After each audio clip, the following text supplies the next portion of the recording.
আজকে নিয়ে হাজির হয়ে গেছি মশলা ভেন্ডি। এটা রুটি, পরোটা, ভাত যে কোনো কিছুর সাথেই কিন্তু দারুণ লাগবে খেতে।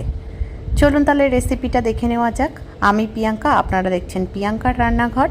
আর এই মশলা ভেন্ডি বানানোর জন্য সবার প্রথমে কড়াইতে আমি সাদা তেল দিয়ে দিয়েছি।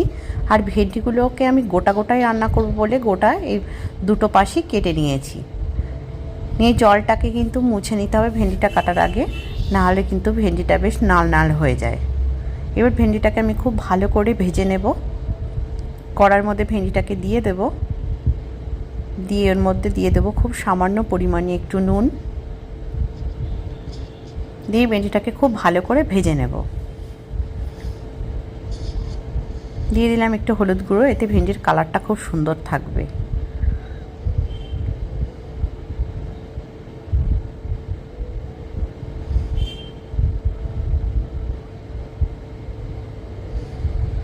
ভেন্ডিটাকে আমি খুব ভালো করে ভেজে নিয়েছি, এবার তুলে নেব।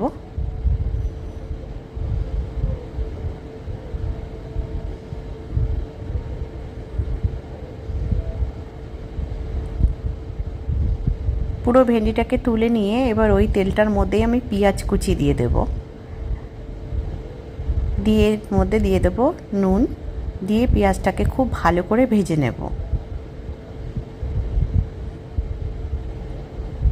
পেঁয়াজটাকে কিন্তু খুব ভালো করেই ভাজতে হবে, তাতে কিন্তু খেতে টেস্টটা অনেক ভালো লাগবে।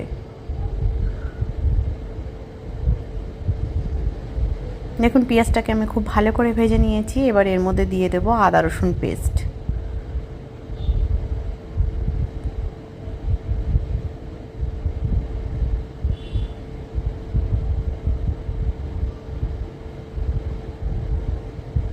আদা রসুনটা দেওয়া হয়ে গেলে এর মধ্যে দিয়ে দেব হলুদ গুঁড়ো, দিয়ে খুব ভালো করে কষিয়ে নেব মশলাটাকে যতক্ষণ না আদা রসুনের গন্ধটা চলে যাচ্ছে।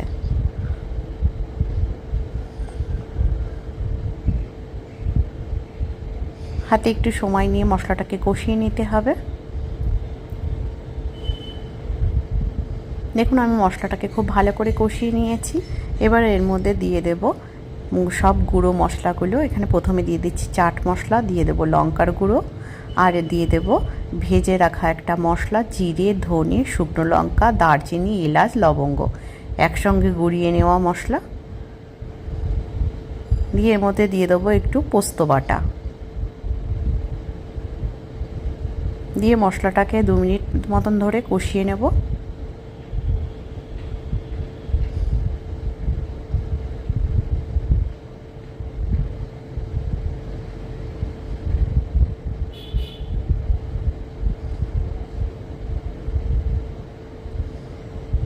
পোস্তটাকে কুক হতে একটু টাইম দিতে হবে, এই জন্য সেই মশলাটাকে একটু ভালো করে কষিয়ে নেব।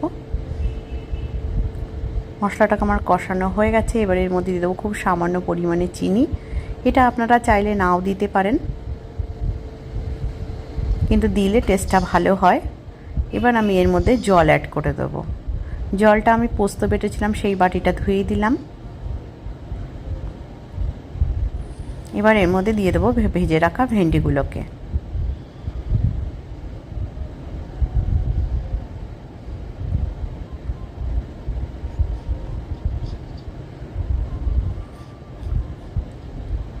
দিয়ে ভালো করে ফুটিয়ে নিতে হবে।